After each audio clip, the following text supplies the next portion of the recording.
Today, we are talking about storytelling on social media using social media platforms like Instagram and Snapchat. And I am joined today by the incredible Brock Johnson. So Brock, thank you so much for being here. Thank you so much for having me. I'm excited. I'm very excited. It's going to be amazing. I've been listening to your incredible podcast, Social Media Moneymakers, and there's just so many juicy tips in there. So I can't wait. But let me give anybody who doesn't really know you, let me give the quick intro, and then you can kind of fill us in on any gaps. So if you guys don't already know Brock, he's 21 years old. Like, just let that sink in for a second. 21-year-old college student with a passion for helping others create connections and grow their brands using short form video. So get ready, because you guys know this is like the wave of the future, right? And he's the host of Social Media Moneymakers, the podcast, the instructor of multiple online courses, and he's an incredible online entrepreneur. And as a social media story marketing coach, he helps entrepreneurs quickly learn how to use video clips to connect and build their businesses. And he's in it. He's growing up in this, he's living it, and just absolutely crushing it. So I'm excited to kind of dive in, but I would love for you to share a little bit about how you kind of got started in the online space. Mm-hmm. And just a little bit about kind of your story. Yeah, so I mean, as a millennial, I've kind of somewhat grown up with social media. It's been around since about the days of middle school for me. I've been on social media, I've been learning it, and really, I've also always been around business. Both my parents are entrepreneurs, so I've grown up around this kind of mindset of if you work hard enough and if you want to work for yourself, it is possible. And there are different and unique challenges that come with working for yourself. But ultimately, there's also a freedom. And that freedom is something that I've always been drawn to, a freedom to provide for myself in a way that I feel fit in whatever I'm passionate about, and to be able to have the freedom to be with my family one day, or currently be with my friends and relax and do the things I want to do. And so starting this current business that I'm currently in, it began about 2 years ago when I first got to college, as really a way to provide for myself. I was feeling overwhelmed with the blessings my parents had provided me my whole life. I was away from them for the first time, and I wanted to become financially independent. I wanted to become financially stable so I could buy my own meals and go grocery shopping and take my friends out to eat. And now that I'm listing that off, it all seems like I wanted food, and pretty much it's all about food. Exactly. And so I sat down and I thought, what am I good at and what can I help other people in? Because I knew I wanted to help people. And I said, well, I'm pretty good at Snapchat, and not a lot of business owners are very good at Snapchat. It's something that was seen as just kind of an app for teens to send inappropriate messages on. But I knew that it was a social media. At the end of the day, just like Instagram or Facebook or Twitter, it was a social media. So I sat down and I built a course to teach business owners how to use Snapchat to market and grow their brand. And now it's turned into Instagram stories, and the stories boom that I call it took place about a year ago, where Instagram stories and Facebook stories, and now there's millions of other stories platforms as well. And so, yeah, now I teach about stories platforms, and I'm still a college football player. So about 15 minutes before we hopped on this live video, I was taking a midterm, and a couple hours ago, I was at football practice. So I'm running around, I stay busy, but I absolutely love what I do. Oh my gosh. Okay, so how are you juggling all of this stuff, being consistent on social media, showing up and going to class, and then also having a social life? Yeah, I think it comes down to priorities a lot. So this is going to shock people, and this isn't the social norm to say, but school isn't my biggest priority right now. And I've grown up, and for my entire life, I've been extremely dedicated to school, even to the point where it's become almost obsessive, and it's negatively impacted me, and it's made me stress out a lot and become anxious in ways that I just don't ever want to feel. So recently, I've done some self-growth and some looking inside myself and saying, I don't need to stress out so much at school. And doing that has allowed me to now focus more on football, focus more on hanging out with my friends, and focus more on business. So it comes down to really priorities. I don't play video games. I don't watch TV. Like, those are things that have never really interested me. So I budget my time based off my goals, and my life has followed accordingly. Wow, I love this. How do you determine your priorities? Mm-hmm. I think my priorities just come from my goals and what makes me happy. Really happy is huge for me. And so I'm always looking at my goals and how are they going to make me happier. And then how is my day, just generally day to day, week to week, affecting my happiness? Do I feel stressed out and overwhelmed? Or after I finish an interview or a coaching call, do I feel fulfilled and energized? And Mm. usually the more business I do and the more I do those things, the more energized and the happier I feel. So that's what I prioritize. That's what I set my goals around. And that's what I try to fill my schedule with more of. Absolutely. And your energy absolutely translates to everything that you're doing on social media within your story. So that's just like, some people, they're too tired to get on stories. So that's such a good little nugget to kind of kick this off with.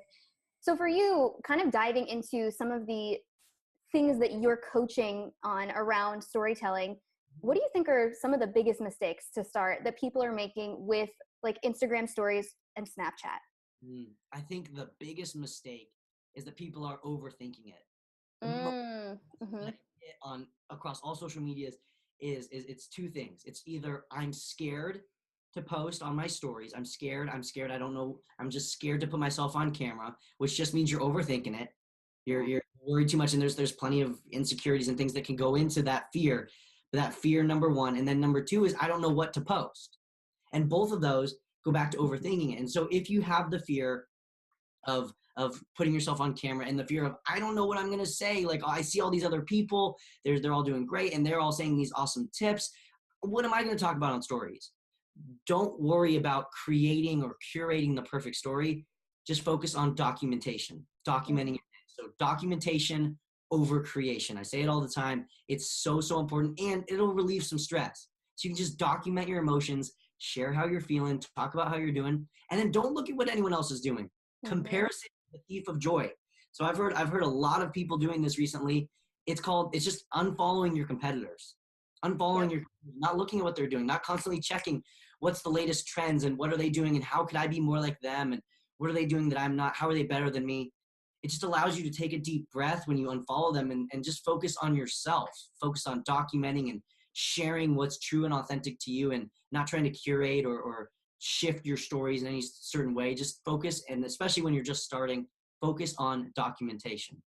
Yeah, and that comparison, I don't know if you've ever, I use the newsfeed eradicator on Facebook. So I block out my whole newsfeed, and it is the best thing ever. I'm so much more productive on Facebook. Nothing like that quite yet for Instagram, but it's so true. When we're over consuming, I don't know about you, but especially when I'm following a lot of peers, all of a sudden, just subconsciously, I almost start creating content that would serve them as opposed to creating the content that would serve my ideal client. That's so Do you true. find that happening for you too? Absolutely, Yeah. absolutely. I start tweaking and adjusting. It's kind of like the people who they say the five people you spend your Yeah. time around, most of the people you become. I think that translates into social media too. If we're constantly watching our competitors without even realizing it, we'll Ooh, consciously start trending towards them and being more like them rather than being who we are. absolutely. So how do you keep the core essence of who you are and your mission and what you want to put out there? I do that by focusing on my mission, Yeah. focusing on what I want to do. I want to serve, and focusing on what gives me energy and what gives me life. Other people give me energy and give me life. I'm also a big Jesus guy, so Mm-hmm. go back to that. I can go back to my faith, and then ultimately, I've surrounded myself with a group of people who are both in real life and on social media who are very honest and authentic people. I think they're very heart-centered people. So by surrounding myself with people like that, having a relationship with the Lord above, and then Mm-hmm. also always keeping in mind who I'm serving and why I'm serving. That's kind of how I keep that on social media. Yep. Keeping that focus on serving instead of selling and trying to keep up with the Joneses.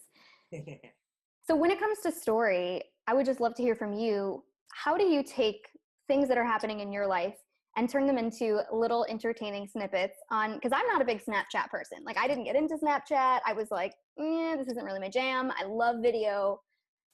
Is it the same as Instagram stories or are there some shifts? It is different. It is different. And I used to be, when I first started out, because I just started out only in Snapchat and there were no Instagram stories, I used to be hardcore Yeah. Snap. Have to be on Snapchat.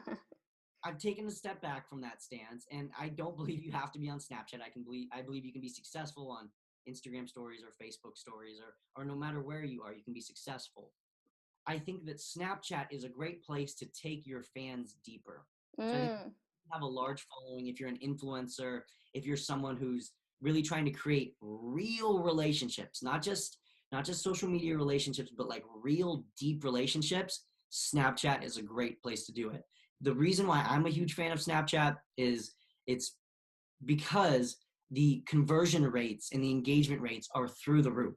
Really? Absolutely off the charts. So on Instagram, they say generally 10 to 20% of your followers will like your post, and then 10 to 20% of those people will comment.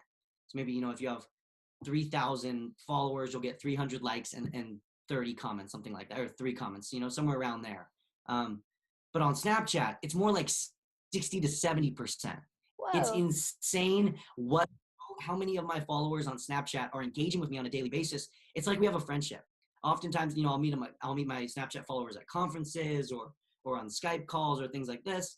And they're like, oh, hey, it's me so-and-so from Snapchat. And I know so much about the person and they know so much about me. And I don't even follow them on Snapchat, but we've created a relationship.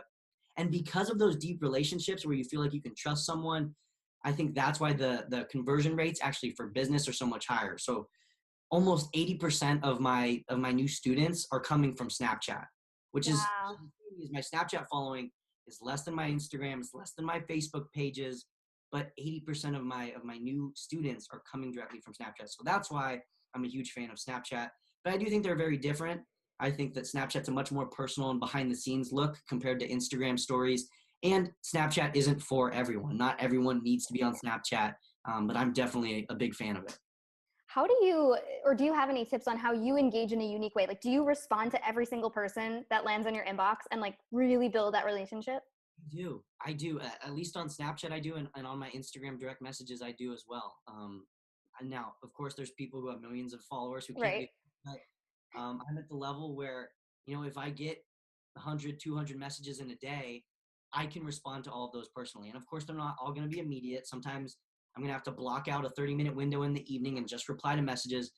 But to really build those relationships, I think is huge. And I think social media at the end of the day is about relationships. It was created for us to build relationships. And I think that's forgotten a lot with the whole, I want to sell something, I have a Yeah. business on social media. It's about relationships. So if I'm able to have a thoughtful response to this person and start a conversation that eventually leads to a friendship, that's so much more valuable to me than a quick transaction.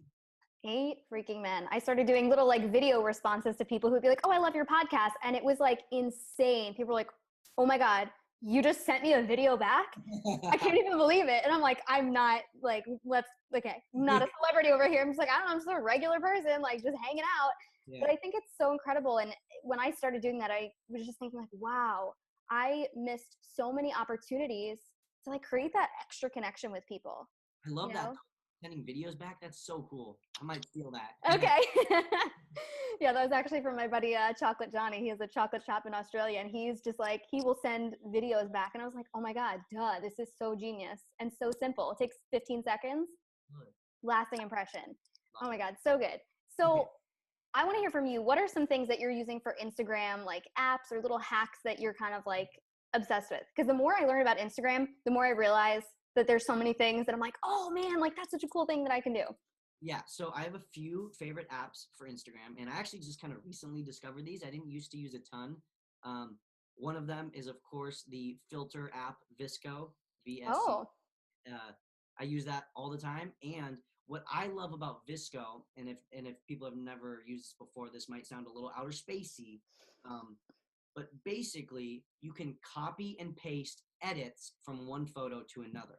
mm, Edit one photo, and if people look at my Instagram feed, they'll notice it's very, very blue. I have lots of blues and silvers and whites and greens on my Instagram feed. And I've done this by using the same edits on every single photo. So I'll make little tiny tweaks, but for the most part, I'll just copy and paste the filter and all the edits and tweaks and adjustments from one photo to the next. And that gets a kind of cohesive looking feel throughout my Instagram feed. So I love Visco, which is VSCO. I love Visco for that. I was totally just admiring your feed, like, wow, I love all the consistent blues. Thank you. Thank you. It's something I've been prioritizing Yeah. recently. Another app, the app that's actually allowed me to make sure that all my posts are blue and are kind of fitting Yeah. that cohesiveness is the app Preview. And of course, these are iOS apps. I know there's an Android app for Visco. There's an Android app for Preview. And what I love about Preview is it allows you to preview exactly what your Instagram feed is going to look like. So you can upload all of your photos, and I'll show you right now. I have all my photos loaded in here, and I'm not going to show you the top few rows because those haven't been posted yet. Yep. You can upload your photos, you can schedule them, you can write captions in here, and basically plan out your Instagram feed ahead of time.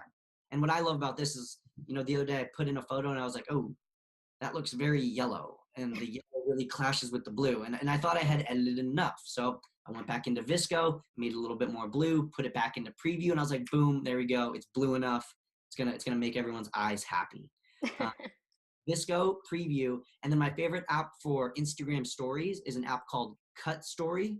Beautiful Cut Story. And basically what that app is it allow you to take any video that's long, a 2-minute video and a 1.5, 3-minute video, and you can load it right into Cut Story, and it'll cut it up into 15-second segments that you can post on your Instagram. So I did this today. I took like a 1.5-minute long screen recording of a podcast, threw it into Cut Story. It cut it into 15-second segments, which is perfect for Instagram stories. And then I just uploaded them one at a time.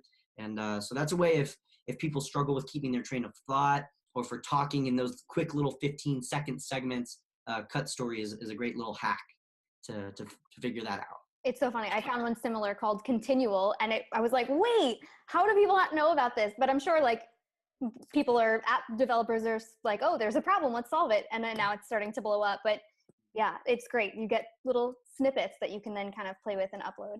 Yep. So do you do a lot of stuff though now where you are recording, a 1.5 minutes of content and then loading it up? Yeah, I actually don't. I record in the native app. So I'll record in Snapchat when I'm snapping. I'll record in Instagram stories when I'm Instagram storying, which is a word we need a better word for that. Yeah. Word for Instagram storying. Mm-hmm. But when I'm Instagram storying, I'll record it right there in the app. And I think that's a skill I've developed over time. It's something that I try to help coach people to do themselves, is to talk in those 15-second segments and then start your next sentence and continue your train of thought without losing it, to the point where I'll get messages like, hey, what app did you use to edit this? How did you record this outside and then bring it in? No, I just recorded, sent it to my story, and then started recording again. And so it's a skill, just like anything else. It takes time to practice that, but it's something that I think I've developed pretty nicely, and it's become much more comfortable over the years. Yeah, that never occurred to me, but you do start to get into that rhythm of knowing exactly how long it is without even looking at the little thing. Yeah. Yeah. You start to figure it out for yourself. Yeah. So how frequently, because like one of the biggest questions, I'm sure you get this all the time too, is, how often should I post? And like some people are saying post 3 to 5 times a day on this platform or twice a day on this platform. I always say like as much as you can be consistent. Yeah. But I'm curious for you, if you've kind of found a sweet spot, at least for your business, of how many times a day your audience like really engages with your content. I think you hit the nail on the head. It's not a one size fits all for anyone. Yeah. It's not a one size fits all, and it's dependent upon your audience. How frequently can you be consistent? Mm-hmm. Can you realistically post 3 times a day, or can you realistically post 50 times a day? And then also you have to ask yourself, like you said, is your audience really engaging with you? Because maybe if you post 4 times a day, your audience is going to love it. Maybe on that 5th post, your audience is like, okay, leave us alone. We've heard enough from you, and they're going to stop engaging. Yeah. So it's really about finding that level for each and every unique account. I will say on Instagram stories, you should be posting throughout the day. I generally say that most people are best suited on Instagram stories somewhere in the 10 to 15 posts range. So posting 10 to 15 times, that's about every hour or every 2 hours. And by posting throughout the day on Instagram stories, you'll keep your little stories bubble up in the front. And so you'll keep watching it. So as opposed to someone who just posts at 6 a.m, their viewer who isn't watching until 9 p.m. at night is never going to get to their story, because they're going to have so many other stories to watch before they ever get to that one. But if you post at 6 a.m., 7 a.m., and 8 a.m., and noon, and sometime in the afternoon and then the evening, you're more likely to have your bubble up at the front as one of the most recently updated stories, and you're more likely to have your story watched that way. So I say try to shoot for 10 to 15, or at least as many as you can, while still being consistent throughout the day, and that way your viewership will continue to increase. That's a great hack because I actually didn't even realize that it would bring it up to the front if it was a more recent one. So I'm like, oh, okay, I'm gonna write that in my little book. So good, so good. So I'm curious, how, now that Instagram Stories is out, how are you treating the feed differently than stories? Mm-hmm. So, I have a few thoughts on this. I do try to keep them somewhat cohesive when I do have a post. So if I do have a post, I might elaborate on it a little bit more in my stories, or I might start maybe, let's say I'm going to share 5 tips. I might share the first 3 on my stories and the last 2 in my feed. That way, my followers are able to consume both. But at the same time, from polling my audience and talking to my followers a lot, I know that not everyone does consume both. A lot of people are strictly stories or strictly feed, and that's why that's why it's important to be consistent in both. For about a month, actually, I was kind of in a busy time, and I had my birthday, and I was on spring break, so I was kind of absent on the Instagram feed. I hadn't taken any pictures in a while. I was just absent on the Instagram feed, and so people were still consuming my stories on a daily basis. But I finally posted again 3 weeks later, and all these people were like, "Where'd you go? Where'd you go? I thought you deleted your Instagram." Meanwhile, I had other people who were watching my stories on a daily basis and were up to date on what I'd been doing. So I do think it's really important to be posting in both places, and then some cohesion between the 2 places is also important to kind of remind people, hey, you should watch my stories and consume my content in the feed. That's a great tip of tying it together, and essentially you're not having to create completely new content for every single thing. Yeah. I think a lot of newer entrepreneurs, they don't realize that they can repurpose their content. Mm-hmm. Do you have any tips on how you're doing that? Even do you do, I don't know, I like doing Facebook Lives and then kind of repurposing across, but I'm curious what you do. I actually don't do any repurposing. I have done some repurposing in the past. It takes me more time to edit it and repurpose it and get it dressed right, as Sean Cannell would say, for that platform, than it would to just kind of redo it almost. So if I were to do a Facebook Live, which I'm doing one tomorrow, I'll leave it on Facebook and I'll leave that native for the people within my Facebook group. I might talk about some of the tips on Snapchat. I might share some of the pieces of it on Instagram, or mention that, hey, I have a Facebook Live and here's where you can find it and here's what I shared. But I don't do too much repurposing, and it's not that I hate repurposing or I'm against it. It's just personally, for me, it works better if I just kind of redo it on another platform. Gotcha. Yeah. So you're still talking about the same content. You're just making it native to that platform. So I love it. Mm-hmm. And that is so, so important. Mm-hmm. Yeah. Okay, cool. So I would love for you to talk a little bit about hashtags. I hate to admit this, but I am I'm not in the loop on hashtags. There used to be all these rules, they changed. So yeah. And they keep changing. Yes. But hashtags are so, so, so important. And released a few months ago was the ability to follow hashtags, which made hashtags even more important. So I have a few tips about hashtags, and before I get into them, I'm going to share a little bit of my credibility with hashtags. Okay. Who say, use this many hashtags, use this many hashtags. Personally, I grew my Instagram account from May of last year until now May of this year, from 2,000 followers to now, let's do a live real-time check. I'm at 13.6. I think I just moved from 0.5 to 0.6 today. So I'm at 13.6. So I gained 11.6 thousand followers in about a 12-month time. So I'm gaining about 1,000 followers a month right now. And that includes really, in May, I wasn't even being as consistent as I was. And like I said, I took a month off in kind of March/February during football. So I haven't been as consistent as I could be. But with that being said, I've gained about 11,000 followers in the last year. The primary way I've done that is through hashtags.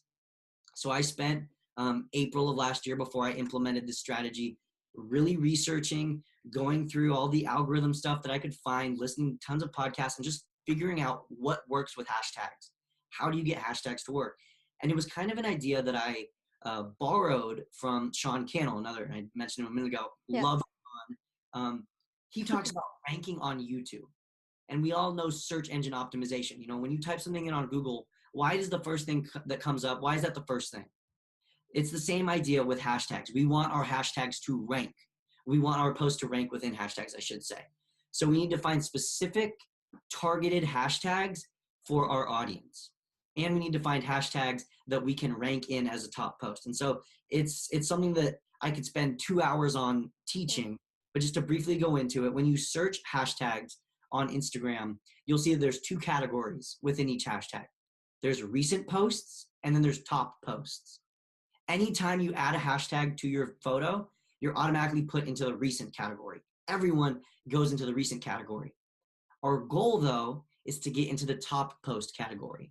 The reason you want to become a top post for that hashtag is because then people who follow that hashtag will see you, and even anyone who's just searching for that hashtag will see your post within the top post category. So the way we do this is finding hashtags where the top posts are getting approximately the same amount of likes and comments as our normal posts. So for me, my normal post is getting 600 to 1,000 likes and maybe 50 to 100 comments. So I'm going to look for hashtags where the top posts within that hashtag are getting 600 to 1,000 likes and 50 to 100 comments. That way I know that when I add that hashtag to my post, I'm more likely to become a top post. And once I'm a top post, I'll get even more likes, more comments, and more eyeballs on my photo. So to actually build the list, there's no cheat codes. There's no websites that you can go on. Actually, you have to do the research. You have to search the hashtags. You have to find the hashtags that their top posts are similar to your posts. Do they look like your pictures look? And do your target or ideal followers actually look at those hashtags? These are all things you have to keep in mind. And it takes an hour. It takes 30 minutes. But once you sit down for that 30 minutes and you actually get that list of 28 hashtags, your Instagram engagement will become so much more consistent, so much more big, and it'll just continue to grow and be compounding. So good. What are some of like the biggest mistakes that you see? Because I work with a lot of network marketers, and I know you just spoke recently to network marketers. So for them especially, I see, you know, a lot of hashtagging within the company. So it'll be like if you're a doTERRA distributor, it's like hashtag doTERRA. So I'd love for you to talk about like the do's and don'ts of that. And that applies to if you're a health coach, doing hashtag health coach. So it's a huge no-no to use the company that you're in your hashtags. For the same reason you shouldn't list yourself as that, for the same reason that shouldn't be in your bio. I'm a big proponent. I am against putting the company that you work for as a multi-level marketer anywhere attached to your name because of a few things. Number one, you're so much more than that. You're so much more than the company that you sell for. Nobody wants to connect with a company. They want to connect with a human being, and they're going to connect with a human being. It's great that you do that and you have that company and that maybe you're super passionate about it. Maybe they have the best products you've ever heard of. That's all fine and dandy, but I don't want to connect with that. I don't want to connect with a shake. I don't want to connect with a diet pill. You don't?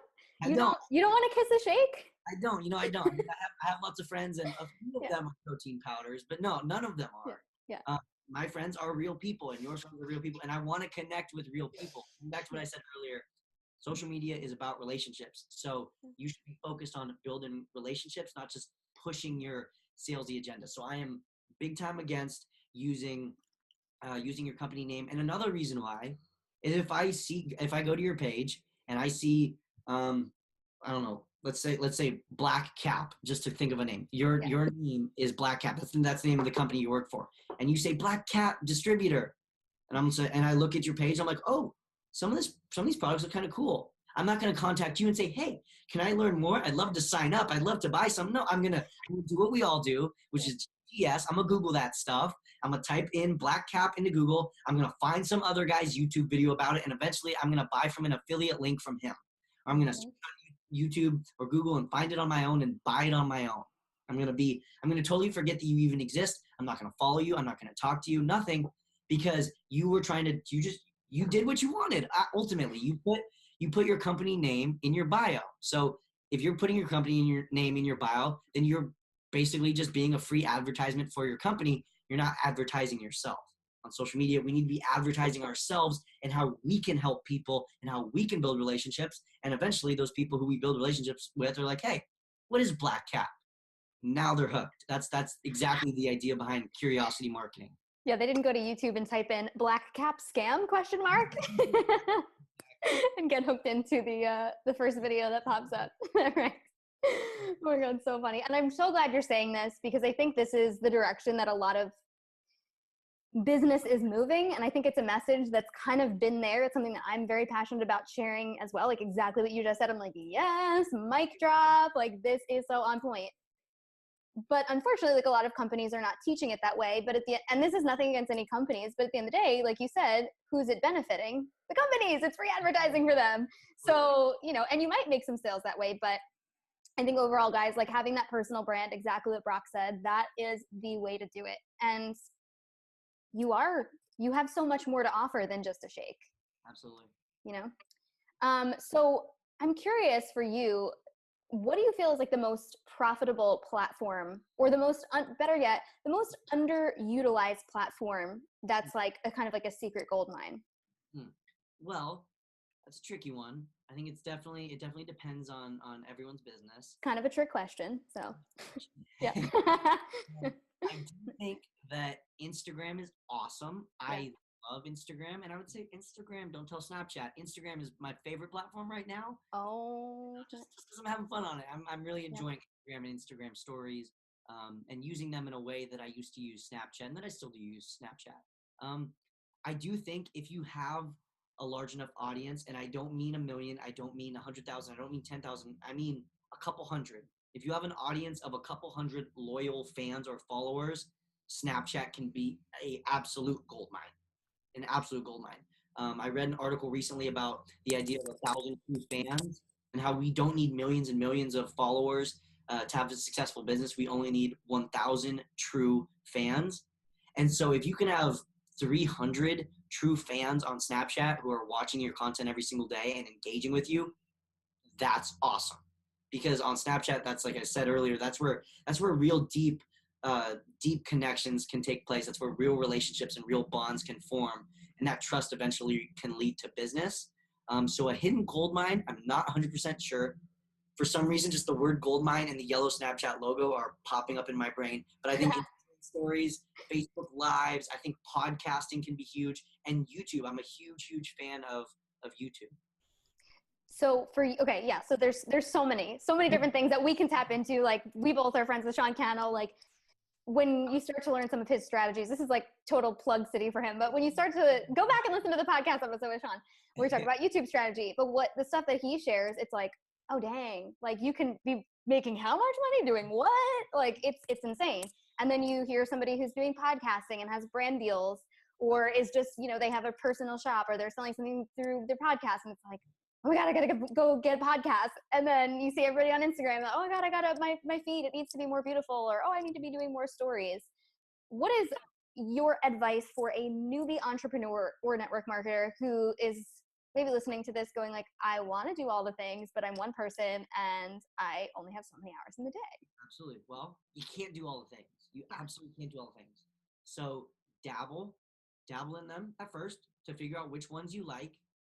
Pick the one that you like and stick to it. Commit to it. So I figured out that I liked Snapchat. I really liked Snapchat. So I went all in. I started snapping. I realized the other day, one of my Snapchat stories was 12 minutes long. And now that I think about it, most of them are probably pretty long. But I went all in. I went all in on Snapchat, and I dove in. So I wasn't worried about my Instagram or my Facebook. I let all of that come later. And I think, going back to what we talked about earlier about how comparison is the thief of joy, I think if we're comparing ourselves and we look at someone like Gary Vee, I think that's someone who we all know Gary Vee. No one is as everywhere as Gary Vee. I mean, you're like, oh, there's this new thing called Twitch that people are like live streaming their video games. The next week, Gary Vee's like, hey, I'm on Twitch. And he's got hundreds of thousands of followers. No one can be like that. And what you don't see behind the scenes of Gary Vee is the hundreds of staff members that he has working for him and pumping out content, recording and editing so that he doesn't have to. But if you're a solo entrepreneur, I have one virtual assistant. So I'm basically one and one virtual teammate behind the scenes. It's not possible to be everywhere. So don't try to stress yourself out and feel like you have to be everywhere. Because when we try to be everywhere, we show up nowhere effectively. So I say Mm-hmm. pick one that you like and that you're good at and stick to it. Take the deep dive. Focus 100% on Instagram. Let your Facebook and Snapchat and Twitter go by the wayside. Focus on whatever one platform you like and you're good at, and you can be successful on any platform. There isn't a platform that's dead or it's too late or it's too early. Pick a platform, and if you stick to it and you're passionate enough about it and you let your true authentic self shine through, people will find you. Yes, it is not too late to get on any platform. I hear people saying, oh, it's too late to get on video, or it's too late to go on Instagram. I wasn't an early settler, but no. What? Do you know how many people are on social media? And it Oh, just grows every day. exactly. Like there is no competition. There are so many people out there who are just waiting for you to share your message. 100%. So I'm curious, are there any other like specific things that you're just like really into right now, or specific like a message that you just feel really called to share with the listeners? Yeah, so I mean, I'm a huge fan of Instagram stories, and I've been working with Instagram stories a lot more recently. So I have I like lists. I have three tangible tips and three intangible tips Love it. of Instagram stories, and I'll make them quick. The first intangible tip for Instagram stories is to tag. Tagging is very, very important. So whether it's mentioning other users, tagging the local location, or hashtagging, very important, your Instagram stories, that should be very, very important. So you should be hashtagging. You can put 10 hashtags on your Instagram stories, and you should be using all 10 on every single story. Won't go too much into why on that, but you should be putting 10 hashtags on every single story. And the little pro tip that I have for you is that after you type in those 10 hashtags, you can just drag them off the screen. So they'll still apply to your story, but they don't have to actually be visible. Because if I were to put 10 hashtags, they would basically look like this, and they would have the screen. So you can just slide them right off the screen. They'll still apply to your story, and you can still get the bonus engagement. Oh, that's good. I didn't know you could slide them. I was like stacking them and hiding them underneath the little location. You can do that too. You can do that too. Yeah. Just hide them. Yeah. Yeah. Make them small. Just get them out of there because Some ninja stuff. yeah, some ninja stuff. um, the second tangible tip is consistency with your Instagram story. We briefly touched on this earlier. Again, shooting for 10 to 15 posts on your Instagram story and posting consistently throughout the day. It's not just consistently on a day-by-day basis, but consistently throughout the day. And the third tangible tip is to encourage engagement. And so I think you should be encouraging engagement at least once a day. Shoot for once a day on your Instagram story, whether it's voting in a poll. They recently released this random slider bar thing. Like, I don't know what to use it for, but you can slide the little bar, whether it's swiping up and replying to you, swiping up and visiting a link, sending you a DM, taking a screenshot. There's lots of ways to engage on Instagram stories. So those are the three tangible tips. The intangible tips, number one, is to focus on relationships. So to focus on actually serving people. And one of the little tricks that I like to share with this is when you're talking on Instagram stories, talk to one person. Yes. Hey, I hope you are having a great day. If you enjoyed this, use words like you rather than everyone. It's a pet peeve of mine because I've been teaching this for so long, but something I need to work on in myself that this shouldn't be a pet peeve. Yeah. When I get on Instagram stories and I see someone like, "Hey guys, thanks for watching, y'all. I appreciate everyone." It's like, don't make me everyone. I'm taking the time out of my day to watch your story. Talk to me as me. Because even though in our minds, in real life, we know that there's hundreds of other people watching the story. I'm not the only person watching the story. When someone says, "Hey y'all," or "Hey you guys," or "Hey everyone," it instantly triggers like, "Oh yeah, I'm not that special. I'm not alone. I'm not the only person watching this content." But when we use words like you and yours and I appreciate you, things like that, it drives home that I am your best friend. I'm the only person watching your story. It makes me feel that much more personally connected and that much more like I can trust you. So focus on relationships. Second intangible tip is to focus on serving. So that's like my number one thing that goes through my head, the number one thought that goes through my head when I'm posting on my stories or Snapchat or posting on my feed is how can I serve? How can I give? How can I over deliver? I think about the promise, the air quotes promise that I've made my followers, and the promise that I've made them is that I am going to give them so much valuable content on a daily basis for the simple exchange that they follow me.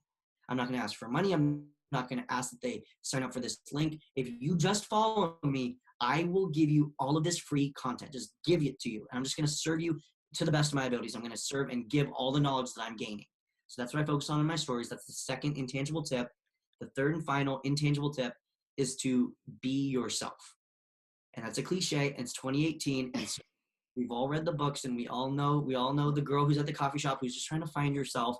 We're not trying to find ourselves on our Instagram stories. But when I say be yourself, what I really mean is focus on documenting, focus on storytelling, and most of all, focus on emotion. So focus on how you're feeling, focus on what you're going through, the positives, the negatives, the highs and the lows. Focus on sharing those little details, because oftentimes we think, oh, I need to take away details. I need to take my emotion out of this. I need to just tell the story, make it really broad, because the more broad the story is, the more people who can connect with it. And that couldn't be farther from the truth. The more details and the more emotion and the more raw. I mean, there's a reason why we watch Kardashians, like as a nation. And I like the Kardashians. Did you just out yourself that you like the Kardashians? I mean, I'm a huge fan of the Kardashians, but don't tell my friends I said that. But and Kanye's gone a little crazy recently, but that's for another that's another time. Oh no, you're gonna get the Scoopity Doo stuck in my head again. That song. Oh my God. Reason why we care about them. I mean, none of us, for the most part, we don't live in LA and eat giant bowls of salad, and our houses aren't made of white marble like theirs all happen to be somehow. Mm-hmm. Care for some reason about what they're doing, and it's because they're sharing these little details of their life. And so the same way on your Instagram stories, share the details, share the emotions, share as much as you can, and that way people will be able to connect with the real you. This is so good. And I have to share, like, this is like confession. The other day I was doing some stuff on Instagram stories and sharing like the more curated content for my peeps, my followers, and then I was sending those like really embarrassing, like almost Snapchat style videos to my friends privately, like the double chin pictures, you know, the ones. And then I was like, dang it, Jen, you're not letting people come into your weird. Like, you're so weird. Be more weird. Just let people know. And it just occurred to me that I was not showing up in Instagram stories as if I'm talking to my best friend. Mm. And when I started to just throw like one or two little things out there over the last like 2-3 weeks, those were the things where people were responding and being like, oh my God, this is amazing. Oh my God, me too. It's hilarious. So guys, if you're doing that, like, this is just like to kind of give you an actionable way to be more you, I guess. Like, that was just an aha for me and myself when I was sending my double chin picture. I wouldn't put this on my story, but I need to. Or maybe not a double chin picture, because I don't know if that's valuable. But just letting people in on more of the weird.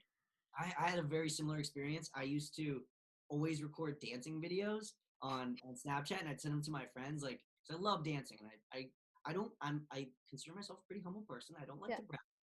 But I will say one thing, I am an amazing dancer. Like, Beyonce needs to move over. She does. Yeah. I know single ladies. I know the whole formation dance. I perform them with outfit changes. They're on Facebook. You can find those viral. That's not what we're talking about. Sidetrack. Love Beyonce. But anyways, I'm part of the Beehive. But anyways, sharing dancing is something that I never used to do because I used to be embarrassed of it. I would send it to my friends and we'd laugh about it and they'd make fun of me and it was like, haha, and we'd move on.